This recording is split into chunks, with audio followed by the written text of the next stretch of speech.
Hi there, and welcome to my 100% playthrough of Sold Soul for Heretic on the Thou Art a Smite-Meister difficulty played through GZDom. We're doing all levels with a 1 start, and this is E1M1, the Merchant's Hideout. Before we begin though, let me tell you the story of Sold Soul. It's quite simple. You're a merchant, and you want to do revenge on all of these bastards for betraying you. So you're gonna have to murder every single one of them. Alright, Sold Soul was released in 2021 by Fuyuko, who is a member of my channel, at least as of this video's recording. And I procrastinated on checking it out, so we're finally going to do that right now. So let's begin with E1M1, the Merchant's Hideout. Alright, so ascending the stairway, we will find several golems, who we are going to get rid of with our Elven Wand, our trusty pal. And there are some ghostly ones too, you can do much of the same with. Open this wall up. The indicator is very subtle. It has a slightly different texture, and it's like a little yellowed, kind of like this, but it's only on this part of the wall. Alright, anyways, now we've gotten rid of the golems here, we're gonna grab the geode, and we're just gonna hide a little bit so we can get these guys to move in, because I want to wand this guy in particular, and also time bomb this one. And apparently his buddy wanted to run away. Very nice. I love the pathing sometimes. But you can sometimes get better results than me. Like maybe here. Maybe even better than that. Anyways, my advice is usually to hit these guys with the wand, because not only will it weaken them so they die a bit faster, it will also corral them so the enemies behind them will kind of get stuck and they won't be able to move around as well. Usually it works. Anyways, let's put a bomb there. And let's get rid of this undead warrior. Ooh, we got pretty bad smack, didn't we? Well, no need to fret, because there are apples all around. And an apple a day keeps the unforeseen hordes of demons away.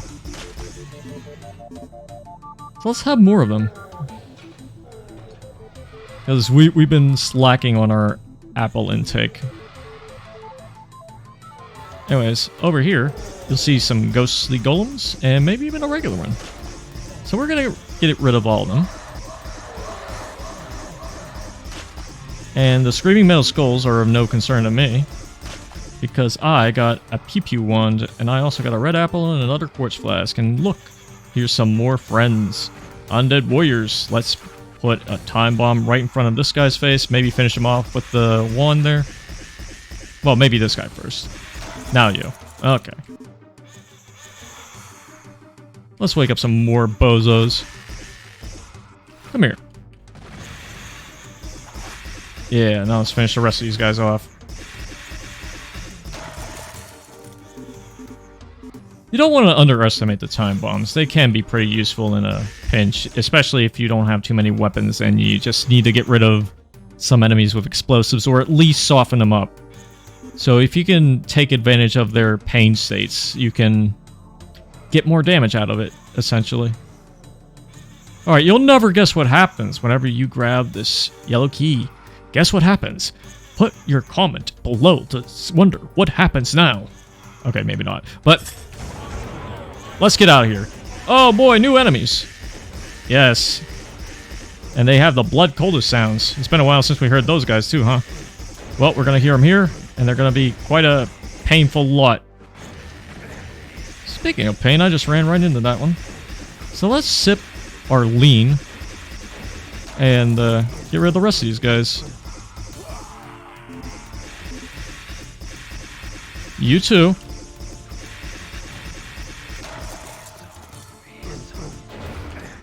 And these guys can also be blown up by the time bombs of the ancients, or at least damaged by them. Sip another sippy juice. We'll save these ones for later. And let's go into here, because there's another one of these guys. Yeah, bye-bye. Bye-bye. You die now.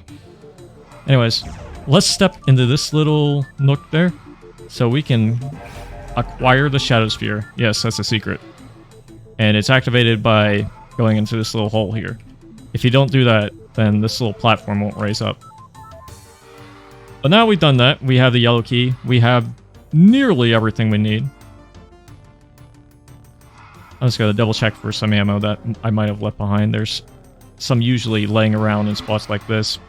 We don't have the crossbow yet, but we'll get it very soon, I assure you.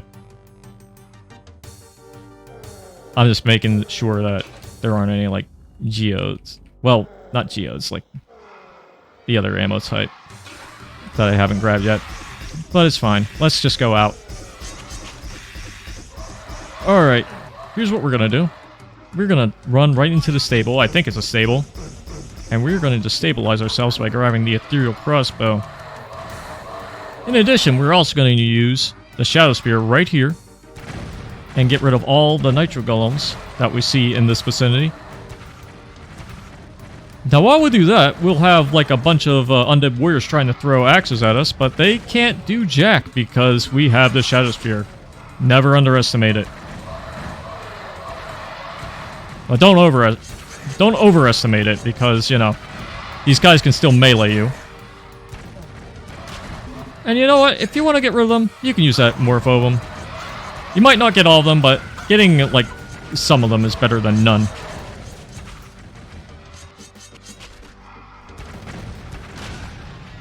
Of course, there are a few ghostly nitro golems running around, too. It's rather inconvenient, because the side bolts don't really hit them. In fact, I don't hit them at all.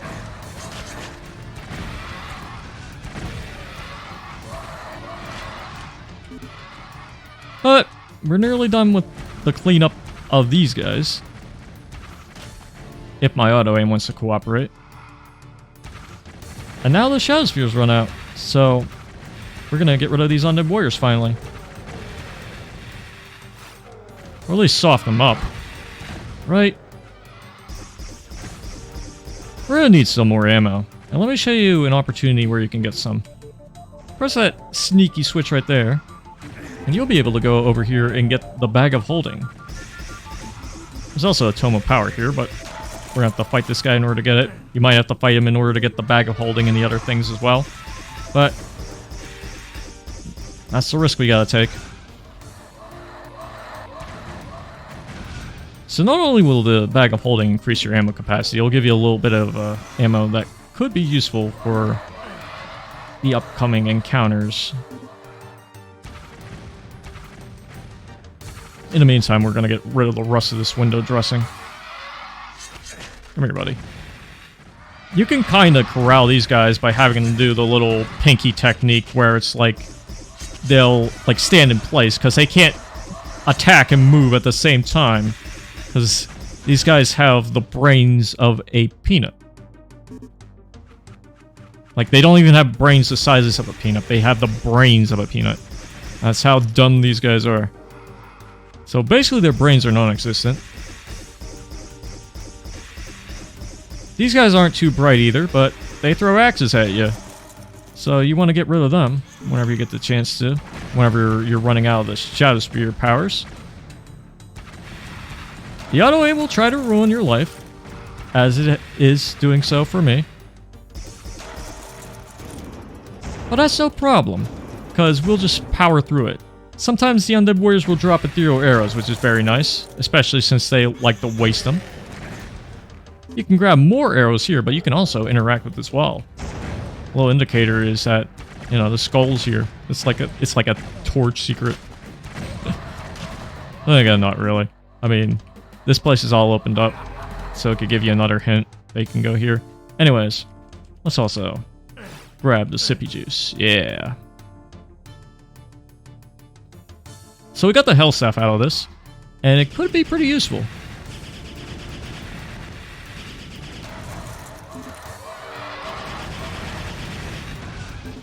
Especially due to the fact that the saber claws will sometimes drop ammo for the health staff, so you get a little return in your investment whenever you're fighting lots of them with the health staff. Or you could not fight them with the health staff at all and basically get a absolute gain. But I'm going to use the health staff to kill the rest of these guys because I love spamming projectiles at enemies' faces. And that should be most, if not all, the enemies around here. I think there's probably 1 or 2 strays. Probably not. We'll probably see him if wants to make himself known. But I think that's most of them, if not all of them. Anyways, let's grab some more items because we have to grab all of the items.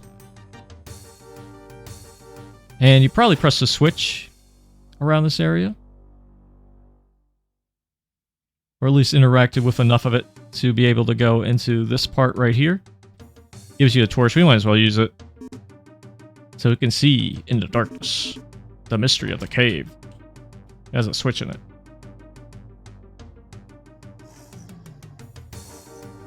And now we press that switch, we're going to go and use the powered up health staff and rain on these guys' parade. And the rest of these guys, we can basically just get rid of like so. Oh look, a dragon claw. We can use the powered up version right there. And also flip this button real quick to open up this little wall, which will give you an opportunity to get the Mystic Urn. Now let's use the rest of our powers to open up this. Now we have the green key. And go right into here and delete all these guys. Let's use a combo of the Dragon Claw and the Hell Staff powered up. Because this is both a open area and a closed area at the same time. So, gives you an opportunity to really mess with these guys. Beautiful, is it? There's only 3 enemies left. So the rest is just like cleanup at this point. We got all the secrets too. So give me a second to double check for strays. Probably in here somewhere. Probably. Oh, maybe not. But you know what? You can go in here, and if you were low on ammo, you can grab some more crystal geodes. If you're playing continuously, you can just hang around in here and grab all the ammo you need for the next level if you want that. Otherwise, you can just head on into this area, because I remember where the last 3 enemies are. They're right up here. Oh, look, a quartz flask. So you can drink your lean along with drinking your urn. Isn't that beautiful? Let's get rid of this guy. And that should be it. So, going past this pole ends the level. And that's the Merchant's Hideout. First level of Souled Soul by Ryuko.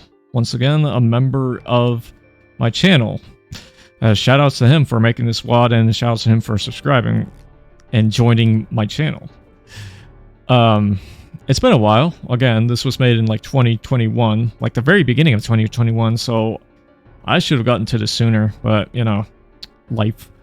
But I enjoyed this level. The only thing I don't enjoy is this intermission screen having filtered textures. Yikes. No, but really though, this was a fun level. Basically starting in a building, then going out and seeing all these enemies just trying to barrage you. You can kind of just, you know, ignore them if you don't want to be a completionist, because it is a little bit of that, you know, enemy window dressing kind of thing going on here and there. But at the same time, you can also, you know, deal with them in the way I did, like using the Shadow Sphere and getting rid of the Nitro Golems first, because if you do leave them around and basically ignore them, they are going to just rip you a new one if you just let them linger. Unless you're really good at dodging them. Especially on Black Plague, or heaven forbid, Smite-Meister with Fast enabled on, like, ports that support it. Anyways, enough stammering. We have finished the level. Stay tuned for the next video where we go into E1M1, which will be the Town of Betrayers. But until then, toodaloo.